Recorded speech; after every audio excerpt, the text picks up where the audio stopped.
You are a candidate for V-lift if you already show beginning signs of aging, if you are a candidate for surgery but are afraid of having a surgery, and even for younger patients who have a round face, V-lift would be good for you. Fine absorbable threads are inserted underneath the skin on different areas of the face. This will then promote production of collagen, increase microcirculation of blood, and other tissue reparative processes that help tighten and lift the skin in a very natural manner.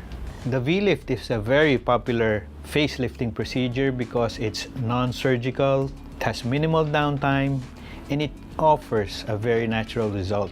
If you're going to have a reunion in a month's time and then you have a V-lift, don't be surprised if your friends will compliment you on how good you look. They'll never know that you had anything done. Find out if a V-lift is for you. Come see me. Schedule an appointment. Let's talk about it.